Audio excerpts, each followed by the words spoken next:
یہ ایام صرف سوگواری یا غم کے نہیں، یہ ایام مظلوموں کی حمایت کے، ظلم کا مقابلہ سکھانے کے ایام ہیں۔ اور یہی وجہ ہے کہ آج دنیا نے دیکھا کہ جس کے پاس حسینی مکتب تھا اس کا سر جھکا نہیں، کٹ گیا۔ اور یہی اس مکتب کی شان تھی کہ جس نے ظلم کے مقابلے میں سینے پر گولی کھانا پسند کی مگر اپنے آپ کو ان کے حوالے نہیں کیا۔ یہی سوال ہے، عرب ممالکوں نے تو اپنی بیٹیاں بھی امریکاؤں کے سامنے رکھ دیں مگر علی کے ماننے والوں نے جنازے اٹھائے۔ یہ ایام یہی سکھاتے ہیں جان محترم کہ دنیا جو سوال کرتی تھی کہ مجلس سے کیا ملتا ہے، رونے سے کیا ملتا ہے، آج دنیا کو پتہ چلا یہی رونا ہے جو تمہارے ایوانوں کو ہلا سکتا ہے،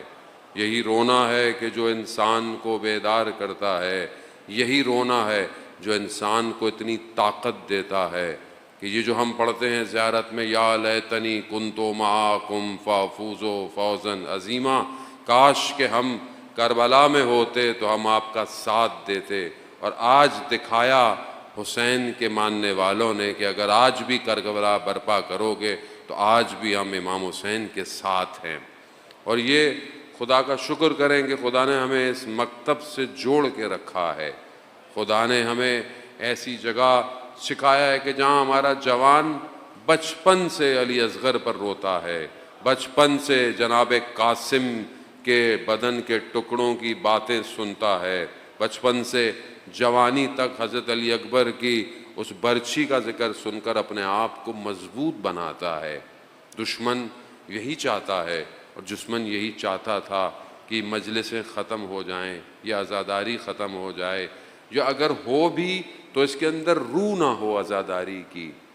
جب یہ کہا جاتا تھا کہ مجلسوں کو با مقصد بناؤ، مجلسوں کے کانٹینٹ کو امام کی قیام کے ساتھ منسلک کرو، تو ہمارے لوگ کہتے تھے بعض اوقات مولانا یہ کیسی باتیں کر رہے ہیں، مجلس کوئی خشک سبجیکٹ تھوڑی ہے، یہاں پر تو مطلب جو دل چاہتا ہے وہ ہونا چاہیے۔ عزیزان محترم، جہاں دل نہیں، جو امام چاہے وہ ہونا چاہیے۔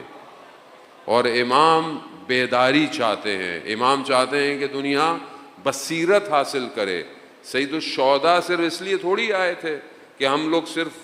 جمع ہوں اور روئیں، بلکہ امام حسین انسانیت کو بیدار کرنے آئے تھے کہ جب بھی ظالم تمہارے مقابلے میں آئے تو تم نے اس کے آگے جھکنا نہیں ہے۔ اور یہی ہے کربلا، یہی ہے مجلس، اور یہی ہے عزاداری۔ عزیزان محترم، بہرحال آج فرزندان امام حسین کے مکتب نے دنیا کو دکھا دیا کہ چاہے تم کچھ بھی کر لو، کتنا بھی نقصان دے دو، پھر بھی اللہ کی نصرت ہمارے ساتھ ہے، اللہ کا وعدہ ہمارے ساتھ ہے، اور اللہ نے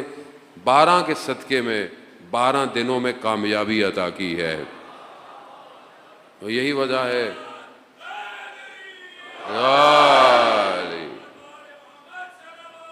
اللہم صلی علی محمد۔ تو عزیزان محترم، ہو سکتا ہے آپ نے کبھی زندگی میں جنگ کو محسوس نہ کیا ہو، جنگ کو اس طرح دیکھا نہ ہو، میڈیا پہ دیکھنا کچھ اور ہوتا ہے، خود جگہ پہ ہونا کچھ اور ہوتا ہے، انسان بہت قریب سے چیزوں کو محسوس کرتا ہے۔ یہ بہرحال توفیق الہی، یہ 10-12 دن ہمیں بھی ہوئی کہ ہم بھی بہرحال ایسی جگہ پہ رہے کہ ہم نے اپنے سامنے ان ساری چیزوں کو دیکھا۔ جو دل میں تھوڑی بہت دنیا کی محبت تھی اللہ نے صاف کر دی کہ حادثوں میں مرنے سے بہتر ہے انسان دشمن کے میزائلوں سے مر جائے، وہ بھی انسان کم از کم شہادت کے درجے پہ تو جائے گا۔ اب یہ بیداری مہم ہے عزیزان محترم، اس کو ضرورت یہ ہے کہ یہ 1-2 دن میں نہیں آتی، یہاں پر سالوں تربیت بنانی پڑتی ہے۔ آج اگر ہم امام حسین علیہ السلام کے لیے جمع ہوتے ہیں، اصل مقصد یہاں سے اٹھ کر امام کی نصرت کرنا ہے کہ جب امام ظہور فرمائیں گے تو اس کے لیے ہم نے کتنی تیاری کی ہے، اس کے لیے ہم کتنے تیار ہیں۔ یہ مجلس اصل میں وہی ہے، درسگاہ ہے جب انسان امن میں ہوتا ہے تو اسے جنگ کی تیاری کرنی پڑتی ہے، جنگ میں رہتے ہوئے انسان تیاری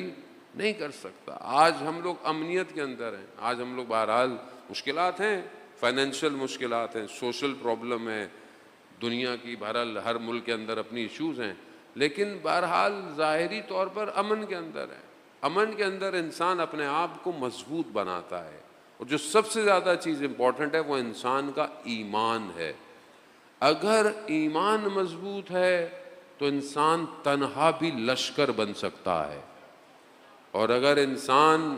با ایمان نہیں ہے، کمزور ہے، لاکھوں کا لشکر بھی وقت کے امام کو چھوڑ کے جا سکتا ہے۔ آپ کے سامنے تاریخ عبرت سے بھری پڑی ہے، کیسے کیسے لوگ تھے کہ جنہوں نے اپنے وقت کے اماموں کو تنہا چھوڑ دیا، لیکن وہیں پر آپ کے سامنے پہلی محرم میں آپ مصائب بھی جو ہے وہ خدا توفیق دے کہ بہرحال ہم جناب مسلم کے پڑھتے ہیں، آپ دیکھیں نا کہ کتنے لوگ تھے حضرت مسلم کے ساتھ، ہزاروں کی تعداد تھی،